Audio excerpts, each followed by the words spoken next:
Queens of the Stone Age influence, desert rock riffage there for this video. Very excited because I got a piece of gear that has actually been kind of a bucket list item, and I will show it to you right now. It is this beautiful Peavey Audition 20. Now, I'm sure by now everybody knows Josh Homme's secret weapon amp is the Peavey Decade, and it's even tinier than this little thing. Little solid state nothing. So a little backstory: growing up in small town Ontario, Canada, we didn't really have a lot of trainer stuff, which was sort of more known for Canada. We did have a lot of Peavey stuff kicking around, and this stuff was cheap, and considered junk. If I had known back then what I know now, I would have bought 20 Decades and sold them all for, you know, $1,000 or whatever they're going for right now. But this is the closest thing I could approximate to that. Again, very thankful to retired parents who are cruising, you know, secondhand stores. This one came up. My dad found it for $50, and from all accounts, from what I can find online, is the circuits in these and the other similar Peavey solid state amps are very similar, if not the same, just a different power level. So I do have quite a radical EQ here, and some ambient effects and some fuzz. I'll show a picture of that right now, what I'm using. But I've kind of already used this as sort of little tiny practice amp, and it's not that bad. So plenty loud enough. Is it going to sound like a tube amp? No. Is it going to be lighter and easier to carry around, and you're not too worried about it getting damaged? Sure.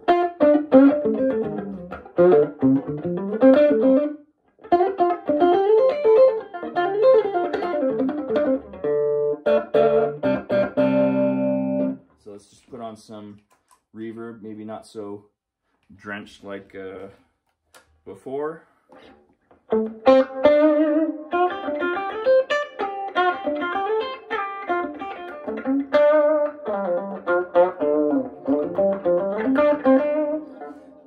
Finding this thing works best when the guitar is rolled down a bit. It gives it a little bit more natural character.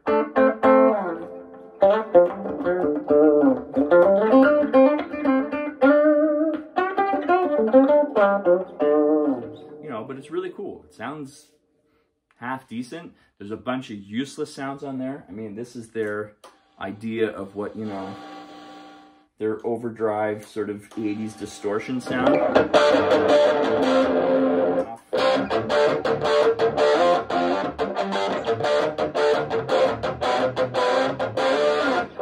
Which is pretty heinous, but it's really cool, and I jumped at the chance when I found one available.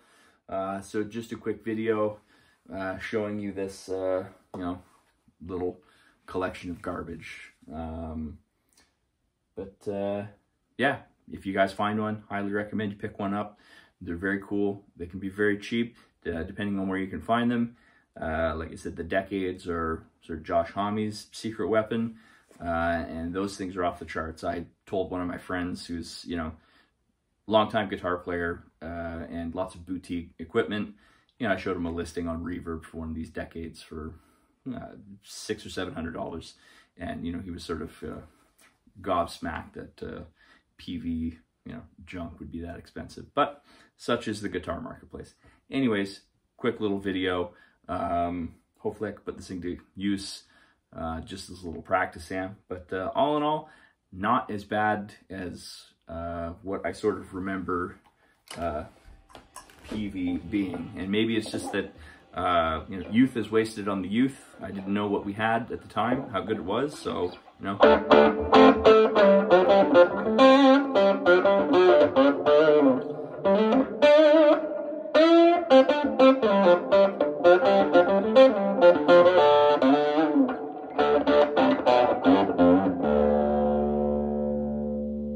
And just an example example of the fuzz that I was using there. This is a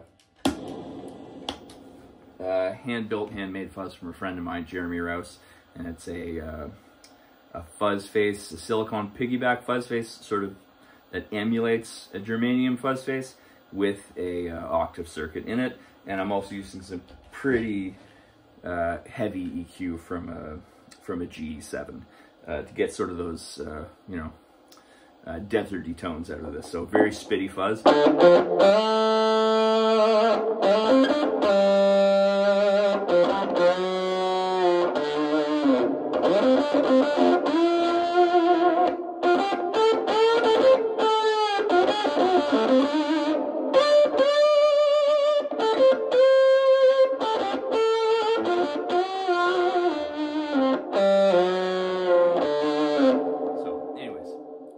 Sounds.